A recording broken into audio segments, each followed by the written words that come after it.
आज हम NCERT book का चैप्टर नंबर 8 स्टार्ट करेंगे। त्रिकोणमिति, ट्रिग्नोमेट्री इंग्लिश में कहते हैं इसको।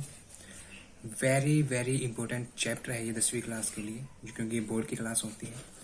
तो आज हम इसको डिटेल में करेंगे। तो ट्रिग्नोमेट्री स्टार्ट करने से पहले सबसे पहले हमें ट्रिग्नोमेट्री के बारे में कुछ पता होना चाहिए।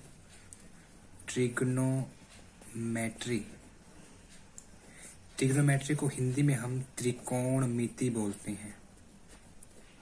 त्रिकोणमिति। बात जब भी त्रिकोणमिति की होगी, हमेशा बात होगी समकोण त्रिभुज की। समकोण त्रिभुज, इसको इंग्लिश में हम बोलते हैं राइट एंगल ट्रायंगल। इंग्लिश में इसको हम बोलते हैं समकोण त्रिभुज, यानी राइट एंगल ट्रायंगल। और समकोण त्रिभुज कौन सी होती है? जिसमें 90 डिग्री का क्या होता है? एंगल, यानी 90 डिग्री का कोण होता है, उसको कहेंगे समकोण त्रिभुज। अब समकोण त्रिभुज बनती कैसे है? समकोण त्रिभुज ऐसी त्रिभुज हमारी होती है, नाम दे देंगे ए बी सी। इस भुजा को कहेंगे आधार, इसको कहेंगे लंब और इसको कहेंगे कर्ण। यहाँ पर जो कोण रहेगा वो 90 डिग्री का होगा। ये भी कुछ एंगल होगा थीटा और ये भी कुछ एंगल होगा थीटा। तो ये जो 90 डिग्री का कोण है, इसके सामने वाली जो भुजा होती है वो हमेशा क्या होती है? कर्ण है। और यहाँ पर ये जो एंगल है, इस एंगल के सामने वाली भुजा क्या होती है? हमेशा लंब होती है। तो ये हमारी क्या होगी? समकोण त्रिभुज। दूसरी जो मेन बात जो आपको याद रखनी है वो क्या है? दूसरी जो मेन बात है कि किसी कोण के सामने वाली भुजा, यानी किसी कोण के सामने वाली भुजा को हम हमेशा क्या मानेंगे? हम हमेशा लंब मानेंगे। ठीक है। और दूसरा जो नोट करना है वो है, दूसरा जो पॉइंट है, ये पहला था, दूसरा पॉइंट है कि 90 डिग्री के कोण के सामने वाली भुजा वो क्या होगी? वो हमेशा क्या होगी? कर्ण या फिर हाइपोटोनियस होगी। ये बात आपको हमेशा क्या रखनी है? ध्यान में रखनी है। ठीक है, आगे देखते हैं। आपको समझाता हूं। जैसे अगर क्वेश्चन में, जैसे अगर हमारे पास ये त्रिभुज है, समकोण त्रिभुज ए बी सी, ये हमारा कोण है 90 डिग्री का, तो इसके सामने वाली ये भुजा क्या होगी? कर्ण होगी। अगर क्वेश्चन में बात हो रही है एंगल थीटा की, यस एंगल ए की बात हो रही है, तो इसके सामने वाली ये भुजा ये क्या हो जाएगी? ये हो जाएगी लंब, ये हो जाएगी कर्ण और ये हो जाएगी आधार। ठीक है। लेकिन अगर कोई दूसरी समकोण त्रिभुज है, नाम दे देंगे ए बी सी, और बात हो रही है सी एंगल की, तो इसके सामने वाली ये जो भुजा है वो हो जाएगी लंब, ये हो जाएगी आधार और कर्ण हमेशा क्या रहेगा? फिक्स। कर्ण हमेशा फिक्स रहेगा, कर्ण बिल्कुल भी चेंज नहीं होगा। ठीक है, यहाँ तक क्लियर है। उसके बाद अगली जो चीज आपको नोट करनी है वो है कंपोनेंट या फिर घटक। कंपोनेंट या घटक किसके? त्रिकोणमिति के। त्रिकोणमिति के कंपोनेंट्स क्या होते हैं? त्रिकोणमिति के 6 कंपोनेंट्स होते हैं। नंबर 1 है साइन थीटा, नंबर 2 है कोस थीटा, नंबर 3 है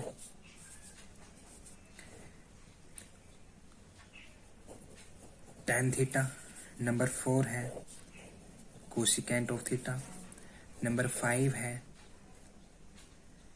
सीकेंट ऑफ थीटा और नंबर 6 है कोट ऑफ थीटा। ये 6 कंपोनेंट है जो याद रखने हैं। 3 आपने याद करने हैं, 3 ठीक इसके उल्टे होते हैं। इनको याद करने का तरीका क्या है? इनको याद करने का तरीका है, स्पेशली जो हिंदी मीडियम वाले हैं, वो है लाला आया लाया कच्चा कच्चा आम। यहाँ पर एल का मतलब क्या होगा, एल का मतलब यहाँ पर होगा लंब, ए का मतलब क्या होगा, ए का मतलब होगा आधार, और के का मतलब क्या होगा, के का मतलब होगा कण। तो लाला आया लाया कच्चा कच्चा आम, यहाँ पर हम लिखेंगे साइन थीटा, यहाँ लिखेंगे कोस थीटा, यहाँ लिखेंगे टेन थीटा। साइन का ठीक उल्टा क्या होता है, कोसिकेंट थीटा। कोस का ठीक उल्टा होता है सीकेंट थीटा, और टेन का ठीक उल्टा होता है कोट थीटा। ठीक है, तो इस तरह से हम याद कर सकते हैं कि लाला आया लाया कच्चा कच्चा। अगर हमें साइन थीटा की वैल्यू फाइंड आउट करनी है, अगर हमें मान लेते हैं साइन थीटा की वैल्यू अगर हम फाइंड आउट करनी है, तो हम किसके बराबर होगा, ये बराबर होगा लंब बटा कर्ण के। तो लंब बटा कर्ण के किसके बराबर होगा, लंब बटा कर्ण, ये साइन थीटा के बराबर होगा। और साइन जो थीटा है, साइन जो थीटा है वो उल्टा किसका होता है, वो उल्टा होता है कोसिकेंट ऑफ थीटा के। तो साइन का उल्टा क्या है, कोसिकेंट। तो कोसिकेंट ऑफ थीटा किसका उल्टा होगा, साइन का थीटा। ठीक है, साइन थीटा का। उसके बाद है कोस ऑफ थीटा। जो कोस ऑफ थीटा है वो बटा होगा आधार बटा कर्ण के। कोस ऑफ थीटा है वो होगा आधार बटा कर्ण के। और जो कोस थीटा है वो किसका उल्टा होता है, वो होता है सीकेंट ऑफ थीटा का। और सीकेंट ऑफ थीटा है वो उल्टा होता है कोसिकेंट ऑफ थीटा का। इसके अलावा जो टेन ऑफ थीटा है, टेन ऑफ थीटा है वो बराबर होता है लंब बटा कर्ण के। और जो टेन थीटा है, टेन थीटा है वो उल्टा होता है कोट थीटा के।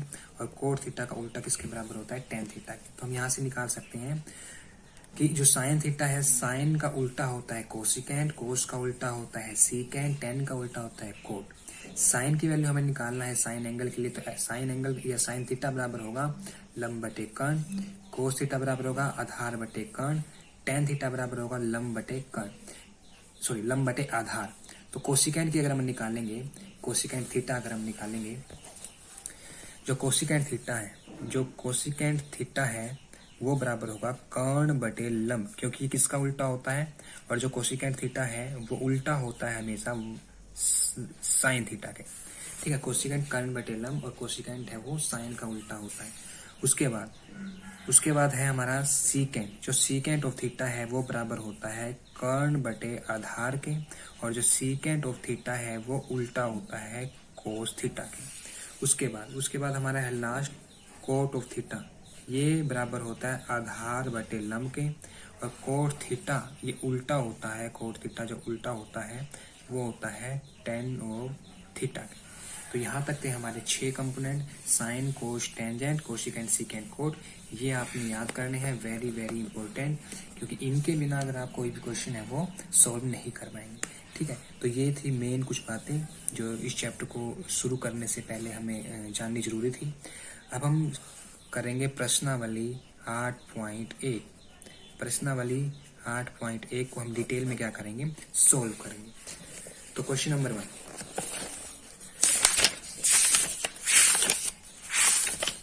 तो क्वेश्चन नंबर 1 क्या है, क्वेश्चन नंबर 1 बेटी, क्वेश्चन नंबर 1 क्या है कि किसी त्रिभुज ए बी सी में जिसका कोण बी समकोण है, ए बी हमें 24 सेंटीमीटर दी गई है, बी सी 7 सेंटीमीटर, तो निम्नलिखित का मान ज्ञात कीजिए साइन ए कोस ए साइन सी कोस सी।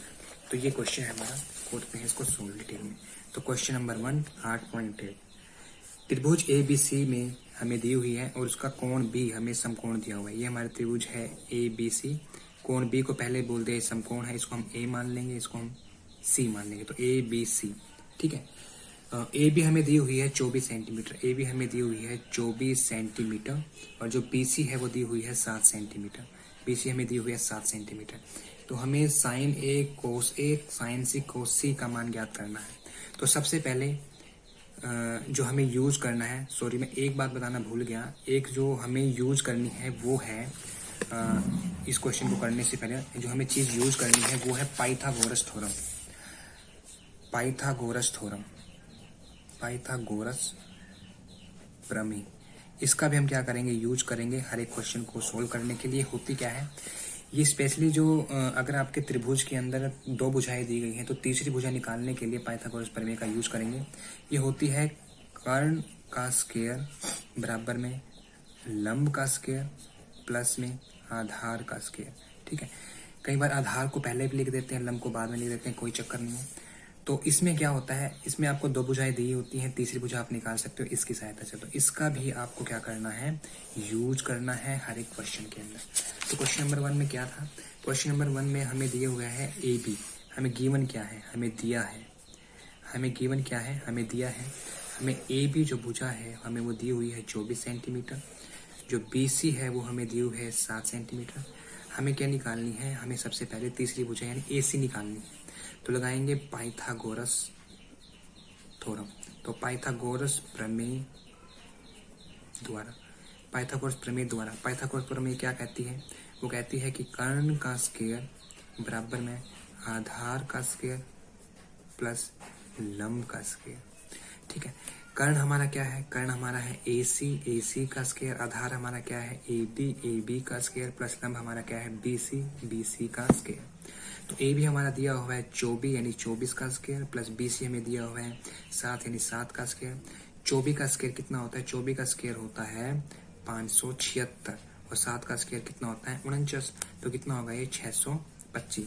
तो ए सी बराबर स्क्वायर रूट ऑफ 625, यहाँ से जो स्क्वायर होता है उस साइड जाके स्क्वायर रूट बन जाता है। तो 625 किसका स्क्वायर होता है 25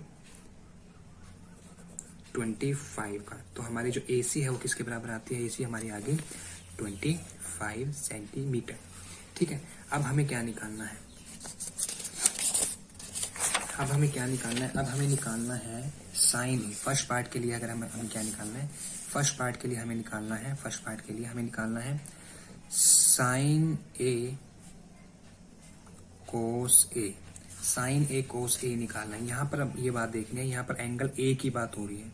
तो एंगल ए की बात हो रही है, हमें पता है जो साइन है यानी जो साइन है वो साइन किसके बराबर होता है, वो बराबर होता है लंब बटे कर्ण। हम लिख सकते हैं यहाँ पर लाला आया लाया कच्चा कच्चा आम। यहाँ पर साइन है ऊपर, यहाँ पर क्या है साइन है, यहाँ पर क्या हो जाएगा कोस, यहाँ पर क्या हो जाएगा टेन, यहाँ पर हो जाएगा कोसिकेंट, यहाँ पर सीकेंट और यहाँ पर को।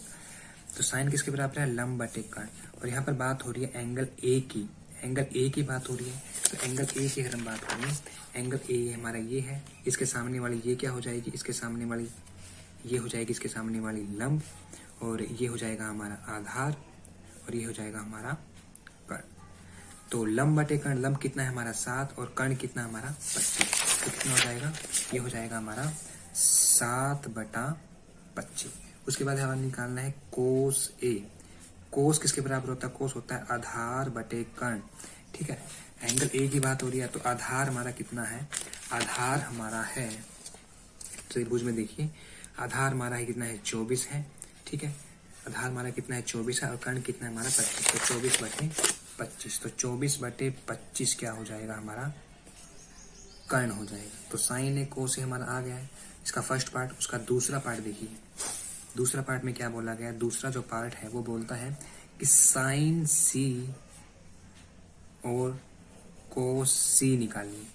हमें पता है साइन, एंगल सी की बात हो रही है, साइन हमें पता है किसके बराबर होता है लंब बटे कर्ण के बराबर होता है, लेकिन एंगल हमें क्या दिया हुआ है सी। मैं उस त्रिभुज को यहाँ बना लेता हूँ, उस त्रिभुज को यहाँ बना लेता हूँ। ये हमारा है ए, ये हमारा है बी, ये हमारा है सी। ये 90 डिग्री था, ये 24 दिया हुआ है, इसको हमने 25 निकाला है और ये हमारा कितना है 7 है। ठीक है, तो बात एंगल किसकी हो रही है, सी की बात हो रही है। तो इसके सामने वाला ये क्या हमारा क्या हो जाएगा लंब, ये हमारा हो जाएगा आधार और ये हमारा कर्ण है वो सेम रहेगा।